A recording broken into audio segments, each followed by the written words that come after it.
National Fire Radio. Hey everyone, welcome back for another episode of the National Fire Radio podcast. Before we get started with today's episode, I just want to take a few minutes and talk about a few different things that matter. Things like thank you. Thank you to our community if you're a longtime listener or just your first or second time here on the audio platform listening to the daily podcast. We appreciate your support, becoming part of the community, and making this job better. And so with that, if you have any thoughts, ideas, critiques, people you think should be on the show, or topics or ideas that you want to send forth, your direct line to the show is through our new email, podcast@nationalfireradio.com. Send us your thoughts, ideas, people you think would be good for the show, anything that's on your mind, send it over to podcast@nationalfireradio.com. That's your direct line right to the show. On top of that, if you feel inclined, please leave a review. Give us a 5-star review. That would be fantastic, and we greatly appreciate it. We're working hard to gain your trust and to build a community, so any support that you can give us back only betters the mission. So we appreciate that. Like, subscribe, and share this with your friends and talk about it because it makes the job better. Lastly, I need to mention, we want to talk about the National Fire Radio website, www.nationalfireradio.com. That is where you can get your merchandise that supports the show and the mission and the platform of National Fire Radio. Well, enough about all that. Let's hop into the daily episode. So thanks for tuning in. See you at the next one. Now, the daily episode. Our first sponsor of the podcast, Taylor's Tins. Taylor and his crew have been manufacturing helmet fronts, aluminum helmet fronts, since 2017. Over 200,000 plus shields have been manufactured by Taylor and his crew. Custom helmet fronts shipped within 24 to 48 hours. Whether it's one piece to a 500-piece department order, they'll get them out under 2 days. They're doing incredible work, 100% customizable product. Their product is top shelf. Not only are they doing aluminum helmet fronts, they're doing gas cards, playing cards, keychains, medical cards, and charts. Pump charts, street signs, custom signs, banquet awards, you name it, they're doing it. Go to taylorstins.com, and if you do order, use this promo code, NFR sent me, all one word, NFR sent me, and you'll get 15% off at checkout. That's because we have a strong relationship and friendship with Taylor from Taylor's Tins. They've been a longtime supporter of the National Fire Radio platform, and I appreciate their support and friendship. Without further ado, the daily episode.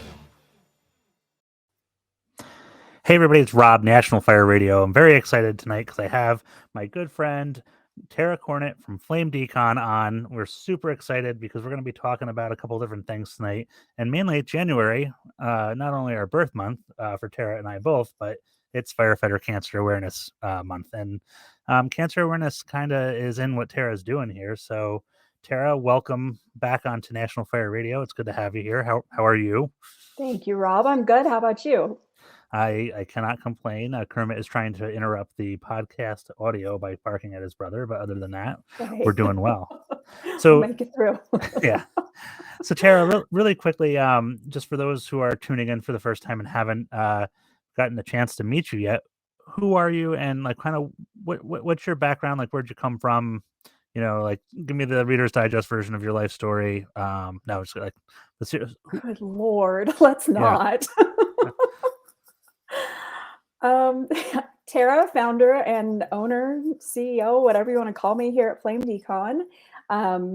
My brother is a firefighter. That is why I started this business for reducing firefighters' risk of getting cancer in the fire service. I realized that there was a product missing to remove carcinogens from your hair and skin, and found out that there weren't other companies out there doing it the way that I'm doing it to truly remove all sizes of toxins from your body. So I developed a product alongside scientists, and here I am a few years later. Firefighters are loving it and just trying to get into the hands of everyone I can.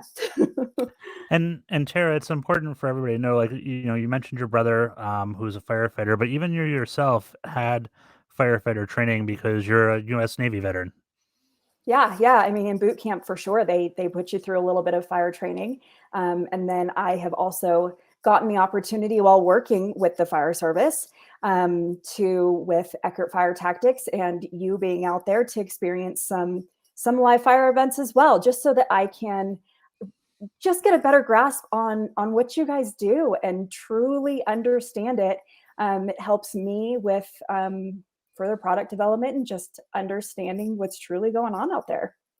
Yeah, and for those of you who are tuning in, like Bobby Eckert had Eckert Fire Tactics had a Taking It to the Streets event in Westchester, Pennsylvania, and I went down, met Tara at the airport, and we proceeded on to this event, and I got spare gear for Tara, her own set of boots that she now owns. And then we got her into an SCBA and took her into a controlled live fire event with Bobby's crew, and she got to experience what it was like inside a burning building for us at the Westchester Fire Training Center. And what was pretty cool for me on that is that working with different manufacturers and people in the industry, it's not very often that you get somebody who's the owner of a company who says, "Yeah, let me go see what that's about." I only know of one other person so far who's done it, and that's not an active firefighter. So that was a very neat experience for me. But to also watch Tara in this environment, and then at the end of it, like have that, I don't know, let's call it light bulb moment, but it was that like full circle moment when I was like, hey, now you get to use your product as it was designed, which is awesome because then we had that understanding. So. Absolutely. That was incredible. Tara, when it comes to Flame Decon, like why Flame Decon? Like what is the, I mean, give us the secret recipe right now. No, just, but like tell me what the product's doing, because you say it's removing carcinogens. People are like, there's a lot of stuff on decon out there nowadays. What is Flame doing for the firefighter? Absolutely. So basically you have to figure out what removes these carcinogens from firefighters, right? And something that we've always known is so good for removing them is activated charcoal. It's just a really good substance for removing toxins, because basically when they steam this to activate it, it becomes charged so that it draws in those toxins. And then what it also does, though, in that process is that it creates these tiny little pores in the activated charcoal. And the key for firefighters, though, is that like you can take an activated charcoal and steam it and create these pores and put it into any kind of a product, which you see all the time out there. And they either have like coconut or bamboo or something like that in them. That's the type of activated charcoal. Well, you take those types of activated charcoal and those pores that are created are a certain size depending on the type of activated charcoal, right? And so you have to use different sizes or different types of activated charcoal to remove different sizes of toxins, because what that's going to do is that like magnet effect, it's kind of like a magnet and a sponge. It's going to draw the toxins in and then it's going to pass through. So if the toxins are too big to go into those holes, it's just going to go right around them. If they're too small, it's going to pass right through. So you have to have it so that those holes in the activated charcoal, those pores, are the right size to catch those toxins and take it right along with it, right? Yeah. So you have to have different types of activated charcoal with different sizes of pores to remove all different types of toxins. So what I've done with Flame is it's a proprietary blend of activated charcoal that has all different sizes of pores that removes all sizes of toxins. So I've had some testing done on this, and for actually with Eckert Fire Tactics at the last FDIC after their live burn event, and the testing came back that all carcinogens that were detectable after that live fire event were no longer detectable after using Flame, which is huge. That's huge for the fire service, huge for firefighters. It's why I developed the product. Yeah, I remember getting that information from you and just kind of like, and for those of you who are listening, we have a group message and a group chat that we're in with a bunch of friends, and Tara kind of gave us a hard time because she was like, guys, this is pretty monumental, and there's just crickets from you guys. But I remember, like myself, I was just like kind of shocked at the information, because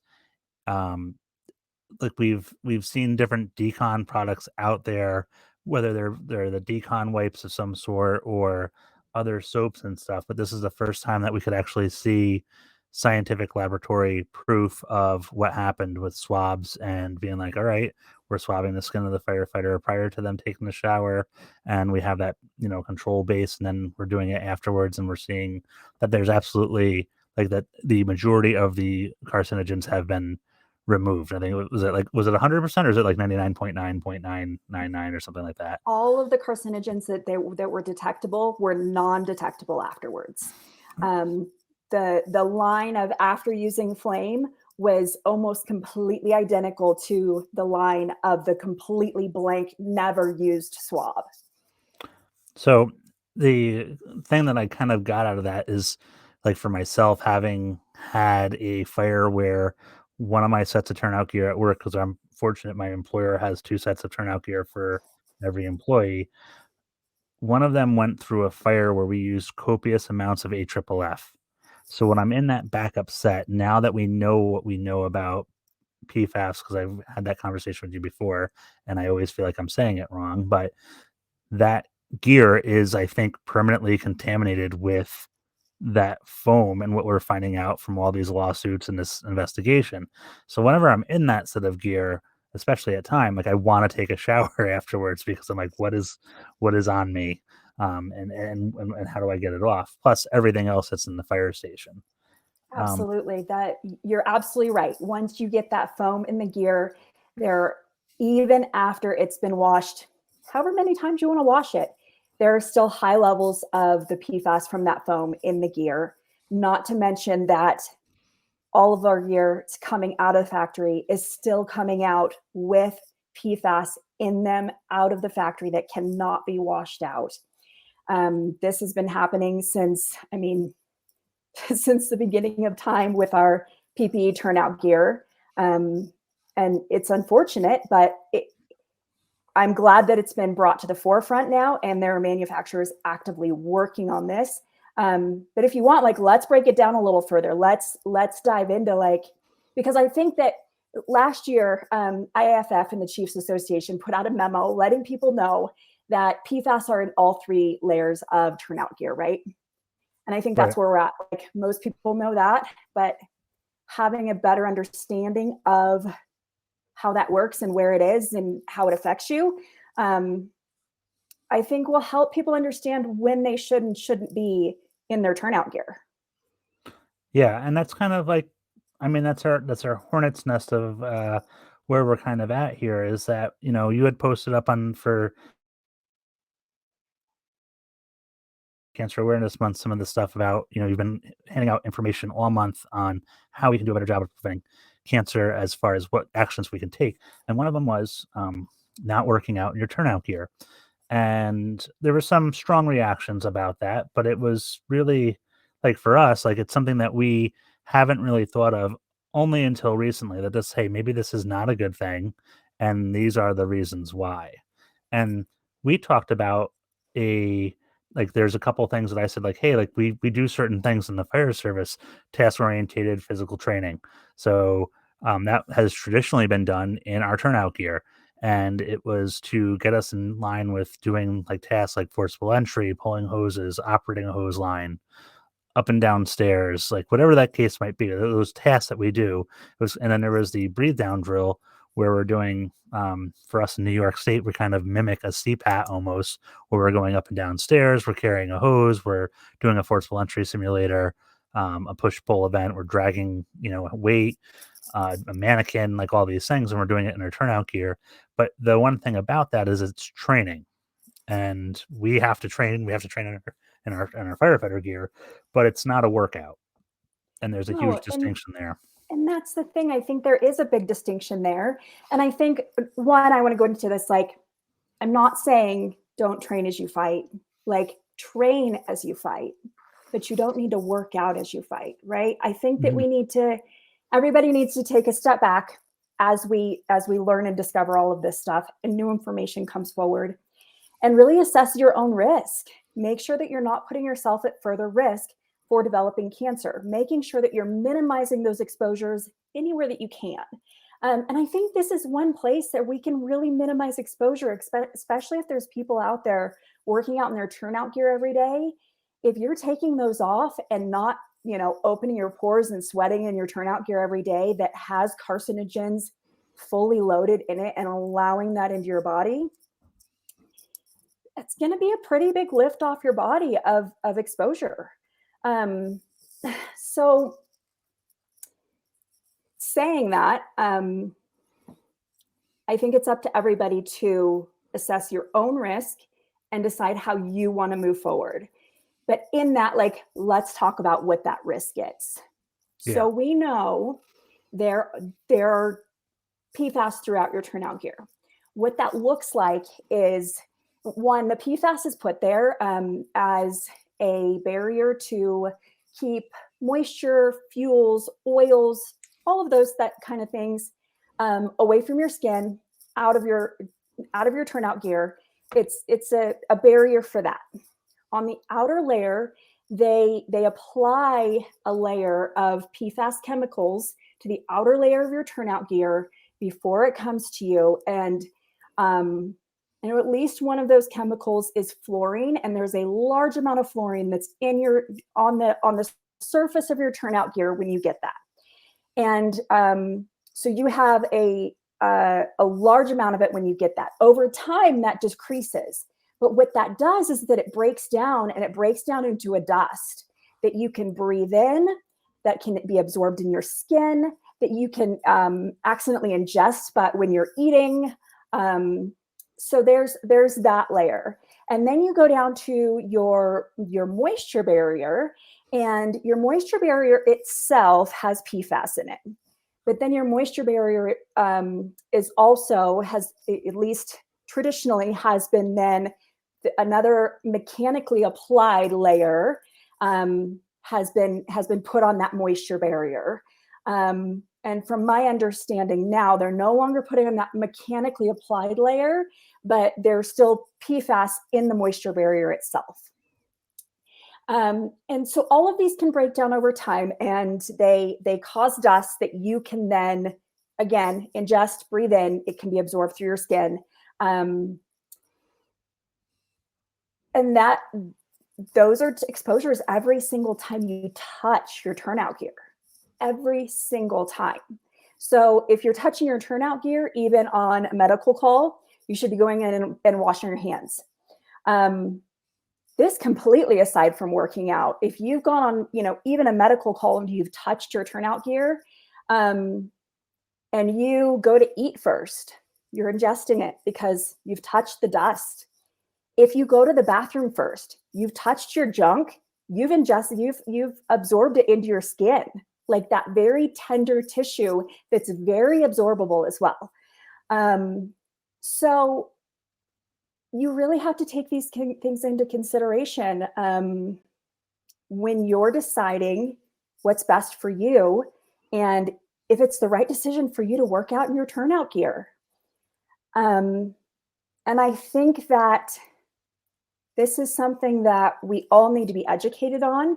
And before you push somebody else to work out in their turnout gear, you need to do your due diligence and make sure that they know their risks as well.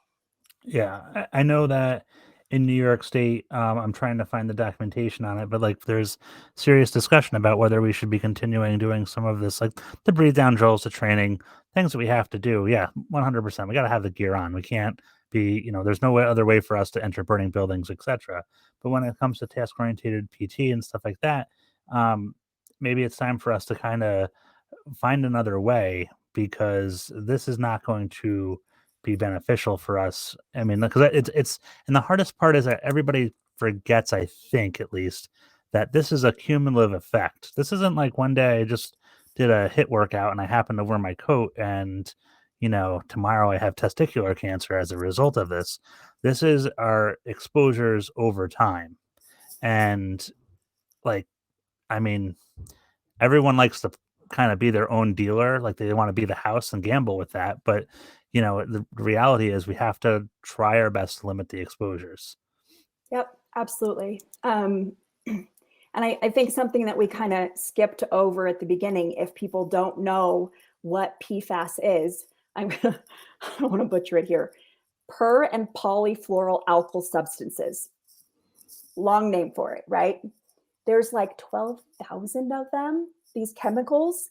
A lot of them are cancerous.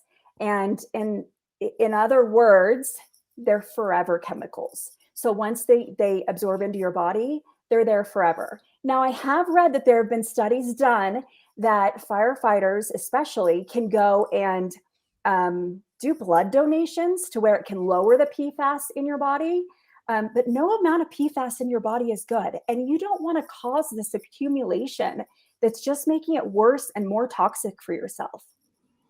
Yeah, I think of there was a comedy special once, and the comic was talking about methamphetamine, and she said that methamphetamine is not a natural drug. It's not like heroin that grows from a poppy seed or marijuana that we smoke. It's or cocaine that comes from cocoa, cocoa plants and whatever it comes from. That I haven't watched enough Narcos on that one, but like crystal meth is chemicals, and it enters your body as crystal meth, and it exits your body as crystal meth, and these PFAS are chemicals that come into your body as that cancer causing material, and it leaves the same way, Yeah, or it doesn't leave, and it it just does kind it. of hangs Right, out, and it's like, hey. and right, then you got exactly. stuff that's not paying rent, and that's no good. No. And so I also have some notes that I want to kind of glance at here because I don't, I want to make sure everybody's kind of aware of where we're at um, with these turnouts, as far as years in development and how we're looking at coming out of this era of PFAS in turnouts, right? So it's been proven in court cases that CAPFOA causes cancer. And most manufacturers, let's see, actually, all 1971 certified structural PPE prior to 2016 categorically had PFOA in it. In 2017, 2018, they switched to a chemical C4 and C6, which they said was perfectly healthy, but it's being proven untrue now. So let's see,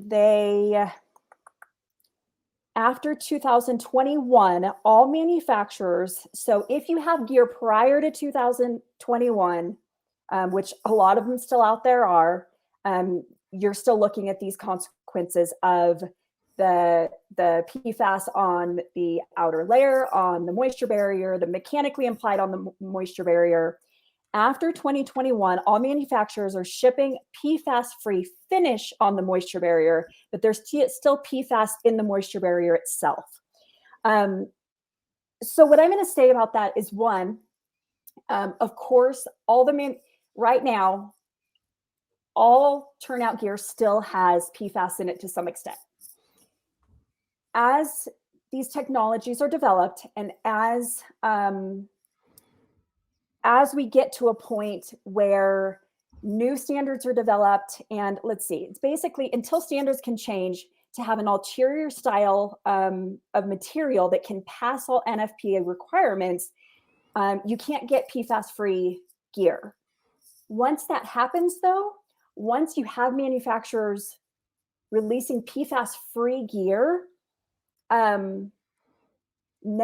until then, and then, even the vendors aren't super educated on this. They're pushing their product. So you need to make sure that your safety officer is doing a lot of research on which manufacturers are up to date, which manufacturers are releasing, the least amount of PFAS in the meantime, or have actually caught up and are releasing PFAS-free gear when that happens. Make sure you have somebody on your end doing that research. We're not going to be plugging any manufacturers, but just do your research and make sure that as you replace gear, that you're getting good gear. This stuff's expensive. Let's do it the right way. 100%. And it's like, I would not cheap out on my body armor. So why would I cheap out on and I know that sometimes, like, hey, this department has to make bulk orders and it's a decision of budgeting, but try to advocate for the best that we can have, because it's really gonna. And the other thing is, it's like the stronger TPP stuff and everything else that's going to help us as far as surviving that environment of all the heat and fire as well. So Absolutely. um, Absolutely. so on top of the products that you have, Tara, I think one of the things that came out that I really and I have to be ordering it here shortly is the Firefighter Call Log and Wellness Notebook. Where did just kind of like break it? I mean, I don't want to say like, hey, explain it for the people. This is what the sun does, but like explain like where did this idea come from? Totally. So the idea came from basically there are so many different things that affect your risk of getting cancer, not just your exposures to carcinogens, right? Your sleep. We know that disruptions in your circadian rhythm is a known carcinogen for firefighters. We know that if you don't eat healthy, you're at higher risk of getting cancer and heart disease and other health risks. We also know that even though firefighting is listed as a carcinogen itself, that there are still departments requiring you to log exposures. If you do get cancer, you need to prove that. And then also, though, like mental health has a lot to do with it too. And we're always talking about mental health with firefighters. So I just thought, like, if we could bring all of this into a way for a firefighter to really kind of manage these things for themselves, it would just be really helpful. Kind of hold yourself accountable, but then also allow a space where, like, if you've had a bad call, you can just sit there and write about it. Because we know that if you talk about it or if you write about it, that helps your brain process traumatic events, right? So I came out with these firefighter call log and wellness notebooks that tracks your sleep, what you've eaten for the day, your exposures. Let's see what else I've got one sitting here. Water intake, workout notes, decon done after today's calls, today's call log summary, mental dump of today's calls, and then goal setting and planning for the next day. Then you can, set your personal goals, set your professional goals. If you notice something in your day that wasn't quite right, that you could get better tomorrow, like write that down and make it better tomorrow. Yeah, at the beginning of that, when you were talking about the call log and having to document exposures, I know prior to the presumptive legislation that was passed here in New York, there was a department, I want to say it was Plattsburgh, but I can't 100% say that. I was at a third district meeting for the union, and this gentleman came in to talk about this, and this guy had like a 30-something year career. The member who had the cancer, they were going over every car fire, every dumpster fire, going back through logbooks.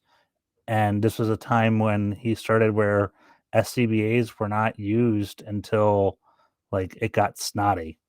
So like, and to me, I remember listening to all of this information, and I'm going through all the exposures that this guy had through his career.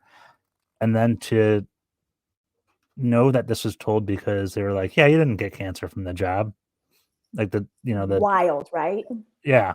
So like this I is am fully convinced that somebody can get cancer from the job without going to a job. Because even with this PPE stuff we've been talking about, they found high levels of that dust with PFAS in it in living areas and in storage areas of fire departments, of fire stations.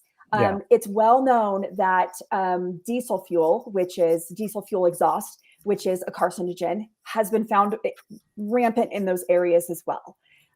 You guys are just exposed overall, which is why you have to take your precautions and know when you need to wash your hands. I mean, but also why it should just be presumed that if a firefighter gets cancer, that it's from the job. Yeah.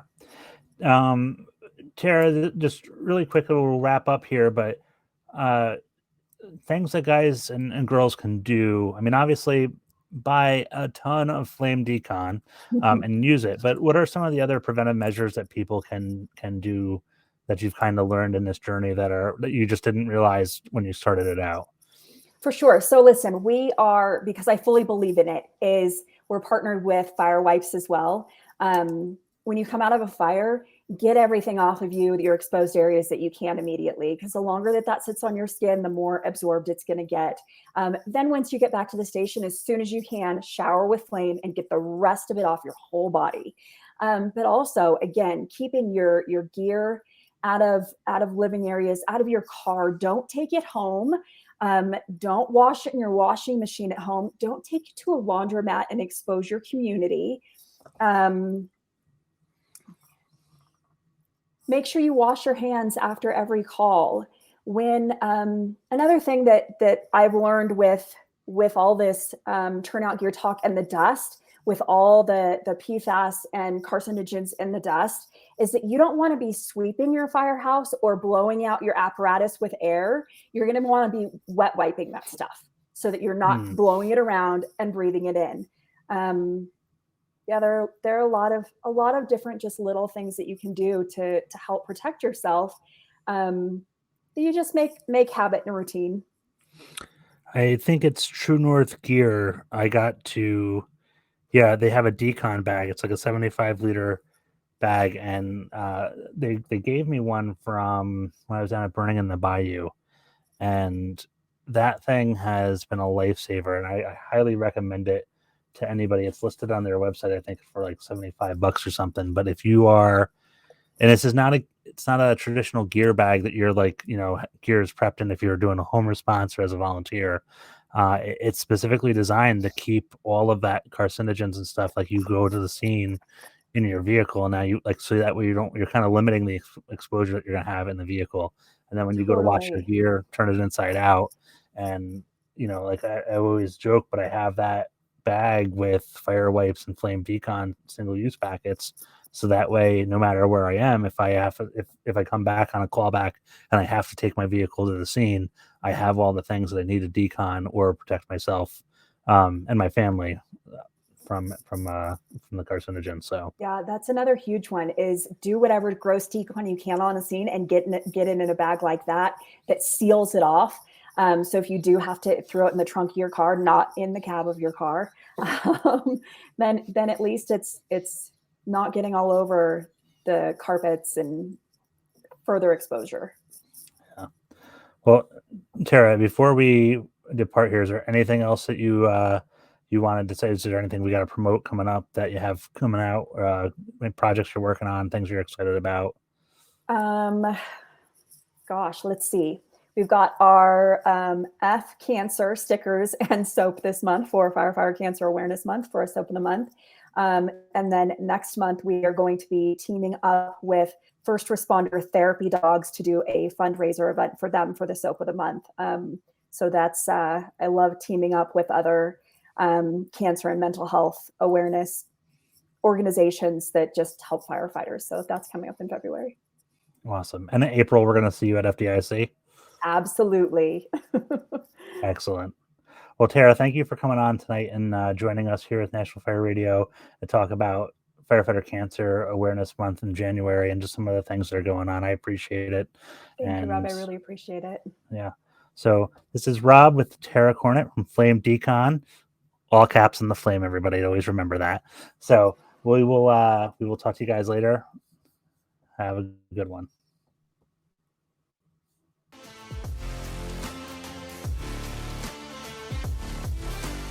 National Fire Radio.